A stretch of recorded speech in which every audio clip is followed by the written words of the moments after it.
this session on how to do the Year 10 Summer Health and the People mock. So Medicine Through Time, British Health and the People 1000 AD to present day, some advice and guidance on how to answer the 4 questions that you'll be faced with in the exam and in this mock exam. There's a second part of this video to come that will give you some model answers as well. First and foremost is the first question, and the first question is always a source. It's usually a picture source in this exam because it just gives you a way of getting in, because everybody can look at the picture and see what's going on, working out what's going on. There are 2 parts of every source we should look at as usual. There's the provenance and the content itself. Let's look at the question first and foremost. Study source A. How useful is source A to an historian interested in the development of anaesthetics? Explain your answer using source A and your contextual knowledge. Okay, which words would you highlight in that question? You should give you a couple of seconds to do that. I'm going to put them up as I go through. Which words would we highlight? I'd highlight how useful.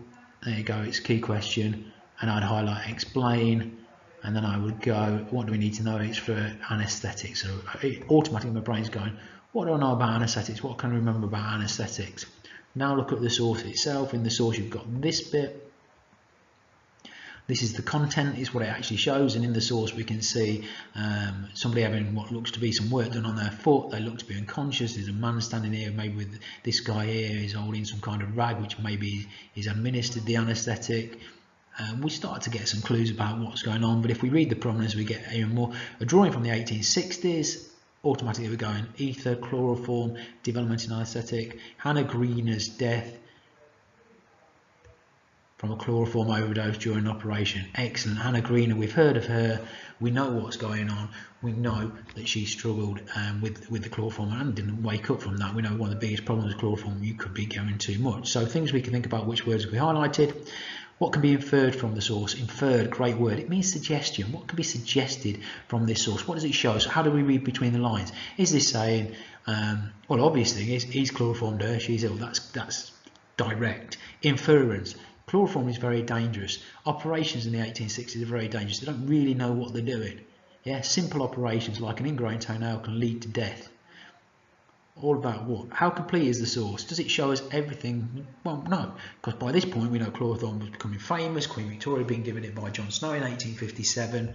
Yeah, what does the source actually show us? How would it help an historian? How would it hinder an historian? Would it lead them into the wrong kind of conclusions? That's what you've got to decide.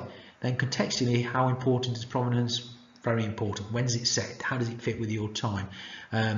Target is AO3 and AOB. Analyse and evaluate sources. We'll talk about that further into this session. Okay, the utility thing. The utility is really important. The way we always try and coach this, way we look at it, is look at our useful bucket. How useful is this bucket? Yeah, buckets are useful. You carry stuff in them. We can go water, we can go sand, we can go rags, we can go rocks, we can carry anything in a bucket. That's what makes it useful. So the source you are given is like the bucket. It's going to be useful. It's going to be useful for something. Yeah. If the bucket has a hole in this level, we can still carry water in it, but it's limited because we can only fill it so far up with water. But if we know where the hole is, we can bypass that. We can go fill up just below the hole. It doesn't leak anymore. We can put other things in it that don't fit through the hole. That is the same with sources. If you know where the weaknesses are, if you know where the unreliability, the bits you can't trust, actually recognising that makes it more useful because you're now an expert. You say, look, based on my knowledge, I know this bit's not accurate, but it's still useful because it shows us what this person thinks, or it shows us what this person thinks, or it shows us a message that this person was trying to get across. It's just like having a hole in your bucket again. Just because it's got a hole in the bottom, that bucket isn't useless. It's got a great big hole gaping in the bottom. We can still carry rags in it. Rags don't fall through that hole. So it's still going to be useful in some way. The more you recognise the weaknesses, the more useful it actually becomes. It's not the less useful, if that's even a correct phrase, that it becomes. Right, so gone into this. Study source A. We've highlighted the words that we've shown earlier. We've looked at that. Have you highlighted those? Great. So what can it infer? It infers surgery is dangerous surgery from clinics performed at home. It's not very scientific. It's not very professional. That's what it infers. It doesn't say that anyway. It doesn't say, oh, no, you have to work that out for yourself. It only shows this one famous example of the dangers of surgery. I could talk about Queen Victoria as well. It emphasises this dark period of surgery, 1848 to around about 1870, when surgery actually got worse. How important is the provenance? Well, it's very important. Chloroform has been around for 12 years. Yeah, they've already kind of moved off ether, and then they've moved back onto ether because it's flammable. But it shows you, look, people were worried about the danger of anaesthetics. People were worried about what anaesthetic was doing and what might happen during those surgical operations. You've got to explain 3 points that make it useful. It's useful because of what it shows us about anaesthetics at the time. It's useful because of what it helps us to understand about anaesthetics at the time. It's useful because of who's making it, when they're making it, and why they're making it, what that message is they're trying to get across. 3 things you are looking for: content. Yeah, what's in it? Context. How does it fit with your knowledge of the time? And then the prominence and the purpose. What is it trying to get across? What is the message, and who is that message aimed at? Okay, question two. Question 2 is to explain the significance question. Easy terms, think about it at this top of your paper, you write down. Significance means how important over a period of time. It's more than just saying it's important. It's, look, it was important then it might become more important, then it might become less important, then it might become more important again. So development over time, explain the significance of penicillin in the development of medicine.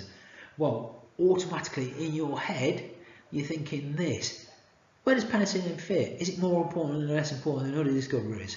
What lessons have we learned through the process? What second order lessons have we got? So, okay, penicillin is great, but what is discovering penicillin or manufacturing penicillin? How is that out to the development of other drugs as well? Yeah, the scientific method. How does that become important in other things? Then, you know, penicillin itself, what we're comparing it to, is it more or less important than vaccinations, for example? What time was penicillin most important? You know, when Fleming leaves that Petri dish out in 1928 on the side, and he comes and he finds his penicillin, great discovery, but not important because we're not doing anything with it. And then in 1938, Florian Chain start working on it. Again, important, but not massively important because loads and loads of people aren't getting penicillin. By World War II, when we learn how to mass produce penicillin with Florey, Chain and Heatley, when we learn how to mass produce penicillin, it suddenly becomes more important, as a bearing on whether or not we win World War II, possibly. After World War II, with the introduction of the NHS and everybody can get penicillin in the UK on prescription, surely it's vastly more important to how important it is now. Is it really important now? Antibiotics? Of course they are. And there are more antibiotics now than just penicillin. Impact at the time, impact over time. You've got to get those into this answer. Question 3. Compare the treatment of disease in the Middle Ages and the time of Edward Jenner. Explain only two, where's the camera, 2 ways in which they were similar. Yeah. Go with the similar. Compare means emphasise both similarities and difference. But this question has similar. What I would say is start with the difference. Don't give me a difference, don't give me a long explanation. But start with, look, we've got 2 different time periods here, so we'd expect things to be different. However, yeah. So by Edward Jenner we've got vaccination, but actually just having one vaccination doesn't change treatment disease for everybody else. It stops people getting disease. So it's like a trap. This question is a trap to get you to fall into and go, oh yeah, they must be different because it's 500 years apart. We must no. Yeah. So like I put there, Jenner infection is so much better. No, it's not. That's a trap they want you to fall into. It says treatment, so you've highlighted that word treatment. You must focus on treatment, but cause and understanding cause dictates treatment. So you've got to talk about that. Pragmatism, that great word, pragmatic, it means practical. How practical was it? Spiritual, we know has been important. How was the disease treated? What did people believe caused disease? What was the reaction of people to epidemics? What pressure was applied to government leaders? All of this is about society and people. So treatment of disease was similar because one way they were similar, another way, yeah? Given 2 distinct time periods, make sure you make reference to both. Don't just write about one and then mention the other. It's got to be that equal balance again in your answer. And then finally, the 16-mark question, the biggie. Religion was the main factor in the development of surgery in Britain between the Middle Ages and 1870. How far do you agree with this statement? Explain your answer with reference to religion and other factors. So you've got religion, you've got to talk about it. It's giving you as the factor. You must explain how important religion is. Now, it's really good, this. It gives you Middle Ages to 1870. We know that religion in the Middle Ages was the most important thing in medicine and therefore in everybody else's life. Everything. But does it stay that way? No, it doesn't. So actually what you've got is a decreasing pattern in the importance of religion. It's great for this answer if you can do that. If it stays kind of stable, this answer is much more difficult to write. But you're saying, look, religion was really important in 1100 or AD or 1000 AD. By 1450, it's not so important. By 1870, it's not that important at all. It gives you your answer. Yeah, it says, what is the main factor? Well, if religion isn't the main factor, what is? And does that main factor stay the same in all those time periods? My argument would be no, it wouldn't. It's replaced by science and technology. Science and technology emerges, religion decreases. Yeah, changes over time. What were they?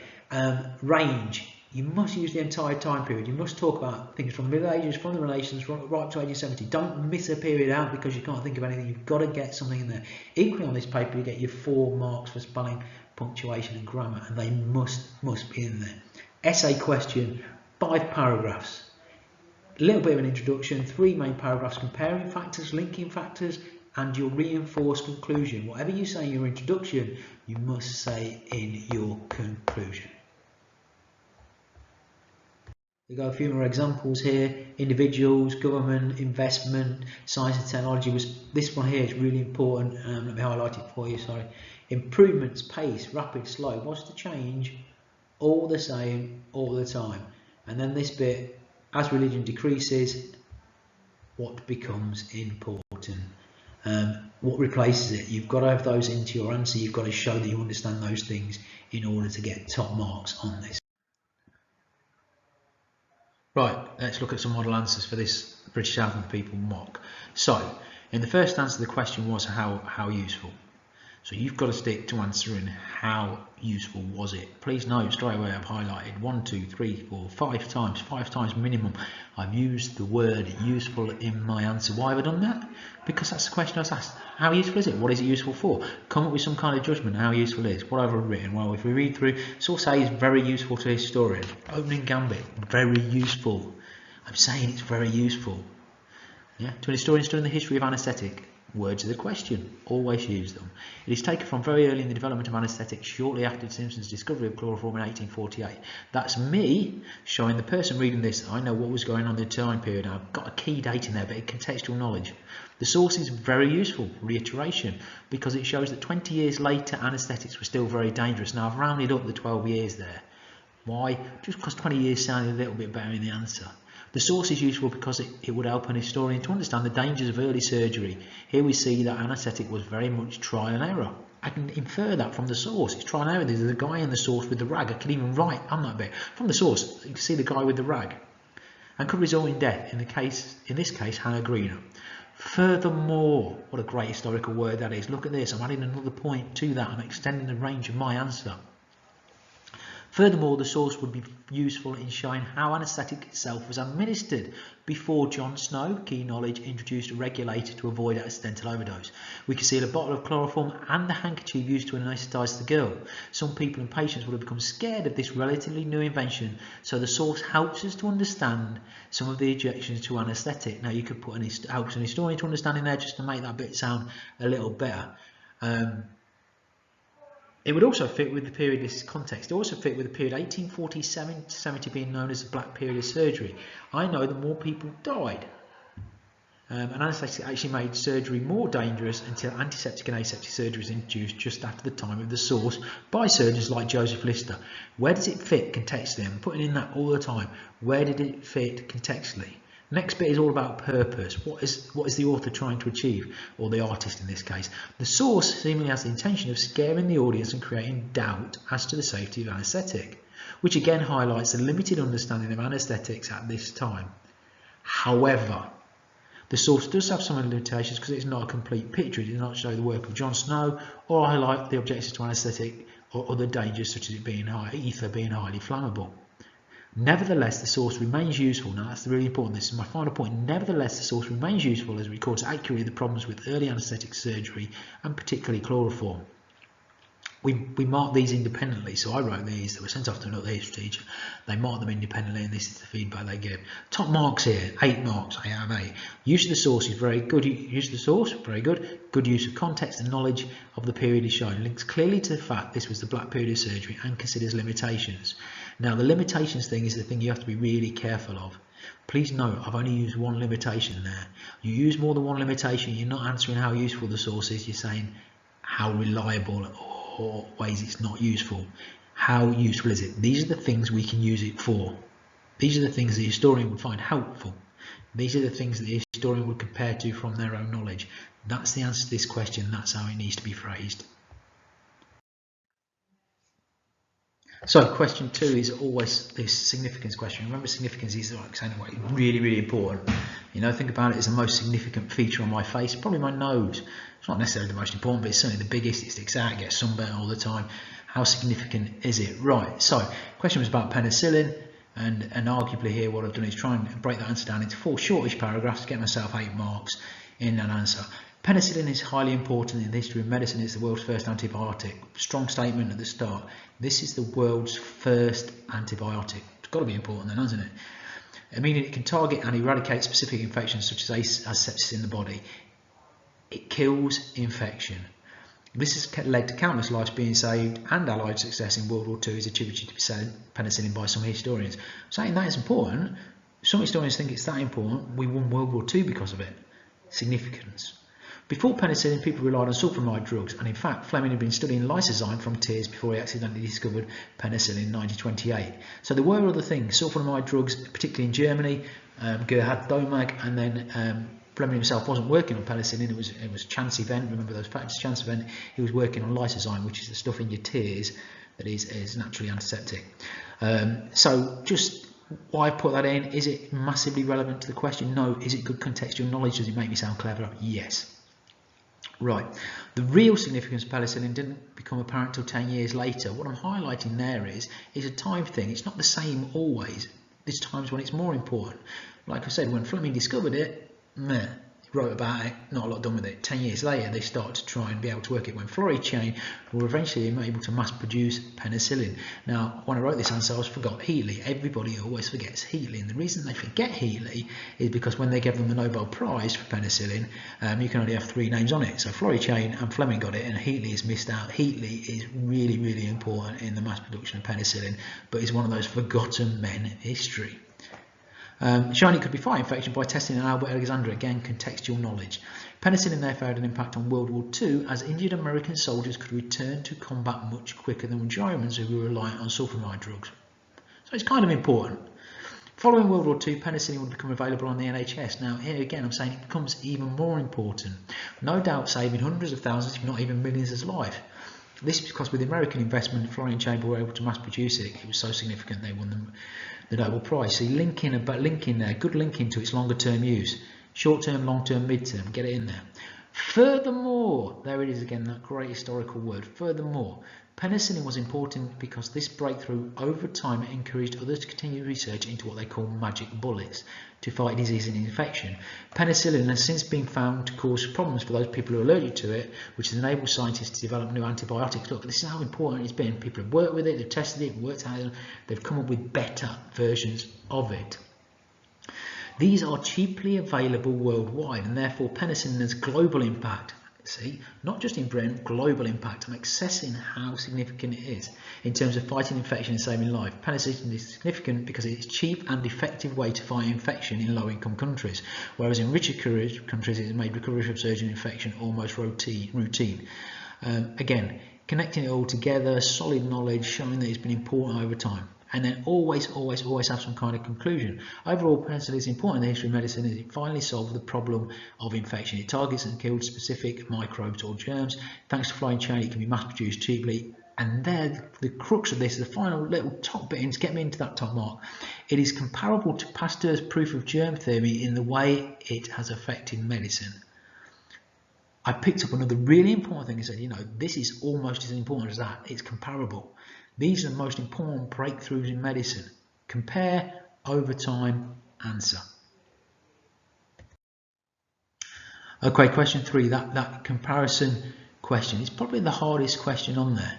Yeah, but in some ways it should be the easiest, but we tend to draw ourselves into writing about the wrong things or not talking about the wrong things. And you can see when this was marked, I didn't quite get as good as marks as I could, but there's plenty of advice there to improve it. So compare Jenner with the medieval period in treatment of disease. And what I put there, I've started off with the way that you think it's going to be obvious, it's not. Despite the fact that Jenner invented the world's first vaccine way back in 1796, the treatment of disease throughout the Middle Ages were in fact very similar to his time period. There was a significant amount of continuity. Now that word continuity means things stay the same. It's a really good historical word and it's one we should be using. In the fact people believed disease was caused by God and this affected treatment of disease.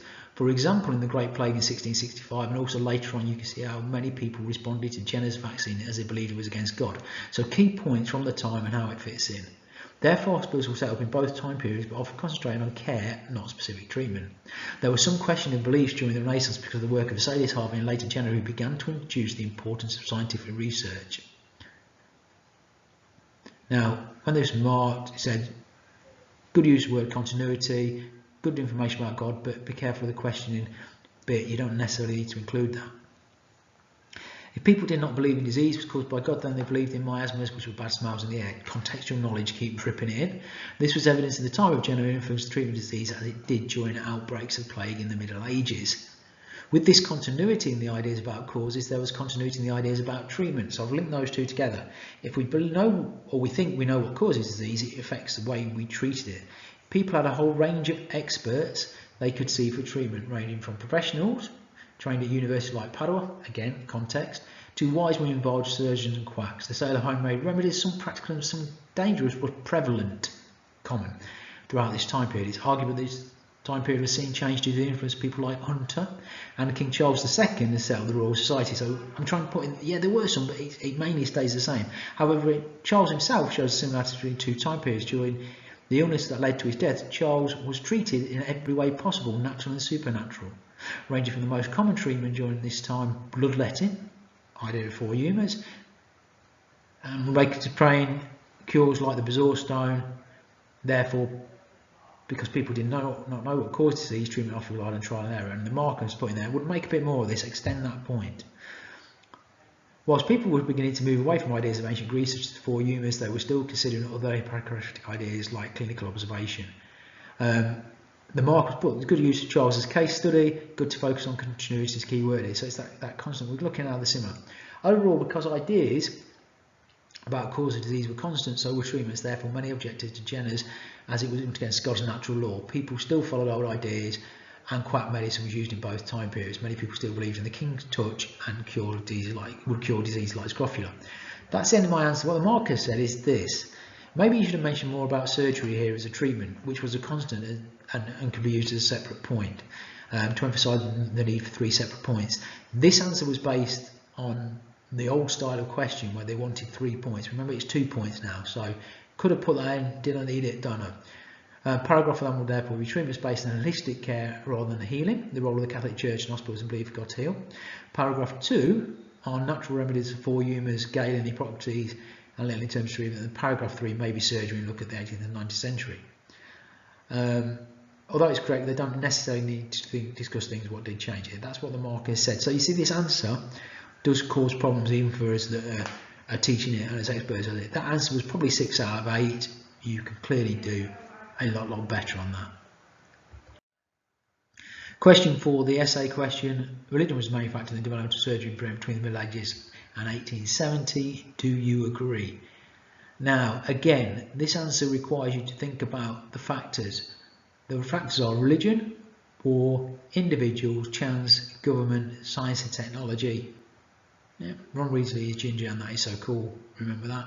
That's how we look through those. So what I'm looking at in this answer is, have you got a paragraph structure? I've said 5 paragraphs. You can have 4 in my introduction leads into my first paragraph. What's important is what you say in the introduction. The opening comments is the same as the final comment, and that you've got more than one factor in there. That you said, look, they're giving me a factor here, they're giving me religion, so I've talked a lot about it, but also I've addressed other factors in there.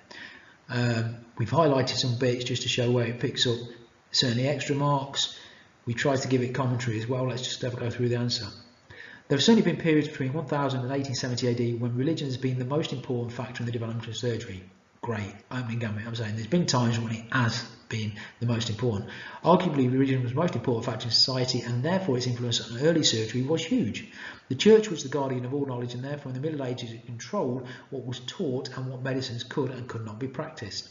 Therefore, all surgeons, whether the university trained one like John of Ardenne, key contextual knowledge, or barber surgeons, were limited in the type of operations they could perform.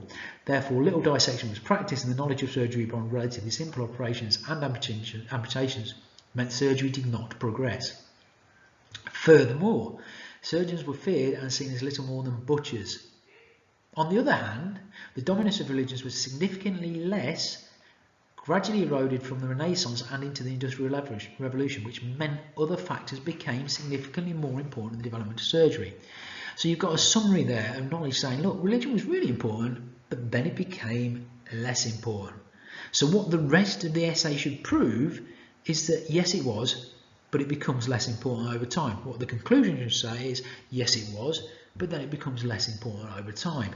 Say what you're going to say it again, have the context to back it up. Other factors have therefore been more important. One of the most important has been the role of the individual combined with developments in science and technology. I've highlighted that just to give a look. I'm saying you can't take these factors separately.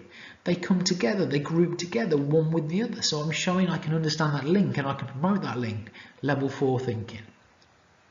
This began in the Renaissance with much better understanding of anatomy and minor improvements in surgery. Pioneering researchers like Vesalius, Harvey and Paré enabled us to understand the human body, and this would have a huge impact on surgery in the centuries that followed. Yeah, they were great, but what they did at the time didn't change a lot. Over time, it's huge. This is also evident in the set of anaesthetic, and at the end of this period, aseptic surgery. This was pioneered in Britain in the 19th century by people like Liston with ether and Simpson with chloroform, 1848. Done that to show I've got a range. Look, I've got the Middle Ages, I've got the Renaissance, I've got a little bit from everything. I'm not just focusing on one little bit of this time period. They've given me nearly 1,000 years to talk about. I'm going to talk about it all. Although anaesthetic in the short term made surgery more dangerous, it did allow more experimentation to take place. It was nevertheless popularised by John Snow, who administered chloroform to Queen Victoria in 1857. Perhaps the biggest breakthrough before 1870 came from Joseph Lister with carbolic acid in the 1860s and 70s. This vastly improved the survival rate in surgery, and therefore their commitment and new techniques allowed huge improvements in surgery in the late 19th and into the 20th century. This was all made possible by the Industrial Revolution and the development of new technologies such as finer glass lenses and the use of new chemicals, all of which was a necessity in the work of Louis Pasteur. Right, I said, look, during this period, things get better and better, religion is eroded and replaced by science and technology. I've shown how that happens, I've given key examples. The final point of that paragraph is about Louis Pasteur. My next paragraph, therefore, should be ideally mainly about Louis Pasteur, because they flow into one another. It's not I'm writing a shopping list, stop, start, stop, start. Everything has to flow. The more it flows, the better the essay. The better the essay, the better the mark. I believe the move away from religion to science and technology has played the biggest part of the development in surgery. Boom. This is my final argument. This allowed the work of individuals to flourish. This was, of course, starting the Renaissance, and the particular development in surgery was Paré's use of ligatures in the 16th century. However, ligatures are a clear example of development that takes time to improve surgery or to be accepted. It was not until germ theory that the use of ligatures and Lister's use of carbolic acid that would come in place. Saying, look, discoveries were made earlier, but it takes time. Ligatures were great, weren't they? You tie off veins, but because they still got dirty hands, they actually for a bit made things worse. Louis Pasteur was not directly involved in attempting to improve surgery, but his research into germ theory, published in 1861, will transform surgery worldwide. Look, I'm saying this is probably the most important medical discovery ever, that germs cause disease. That makes all medicine better, but equally has an impact on surgery. By the time his work was translated into English by the team working with Joseph Lister, it meant surgery would become infinitely safer, and the first real moves towards creating modern day operating theatres began. By 1870, operating theatres and surgery were beginning to change, and it was only a short time later that gowns, gloves and aseptic surgery would be introduced. Slightly outside the time period, but I want to convey what I'm saying. This goes on, it doesn't stop and start, that it goes on. Surgery had been moved from amputation as practiced on the battlefield and the sideline of barbers become a respected and highly paid profession. However, it must still be noted that for many, surgery was still a last resort by 1870 due to the extent and the perceived danger. So what I'm saying is, by 1870, it's not the finished picture. Yeah, surgery is better. We have anaesthetic. We're probably starting to get antiseptic surgery. We still haven't got blood groups. We still haven't got caps, gowns, things like that. So it's better. But actually, in the public eye, yes, we value surgeons more. We're looking at surgeons and they're more professional, more skilled, and we don't like butchers. But for a lot of us, because we had to pay for surgery, because we still thought it was really dangerous, it would be a last resort. So by the time we had it, it was probably too late. So that idea of routine surgery is really a 20th century thing. Overall, it's a combination of factors such as war, individual brilliance and developments in science and technology that have led to greater understanding of the human body and therefore improved surgery in Britain. Yet by 1870, the changing nature of society that was started in the Renaissance and continued throughout the Industrial Revolution that eroded the control of the Christian Church. From right back to the Christian Church, because it's in the question, it's what they asked me, thus allowing individuals to experiment and flourish. Therefore, by 1870, the reputation of surgery and surgeons was improving, with some like Liston achieving celebrity status. Therefore, in the early part of the time period between 1000 and 1870, religion was responsible for both improving and holding back surgical advancement, meaning change was slow. Yet as science and technology allowed individuals to flourish, so too did surgical developments. The pace of change was rapid by the 19th century. Look what I've done. I've got these are my factors. This is when it was important. This is when it was important. This is when it made things change quickly. This is when it made things change slowly. I know what I'm talking about. The markers just put last there. Good solid understanding of the different factors and how they interlink. You could perhaps have emphasised that the development of surgery was dependent on societal change, i.e. without development of the Industrial Revolution, the chemical industry, advancing anaesthesia would not have happened, which is the bit we've kind of added in yellow. This would be a top 14 or 15 marks and top spelling, punctuation and grammar. What we've done is added various bits in, you see in yellow where we've changed things to make that even better for you. Those are the 4 questions answered. Like I say, there's lots of different ways you can answer that question and still get 4 marks. This is just one response that we wanted to talk through with you.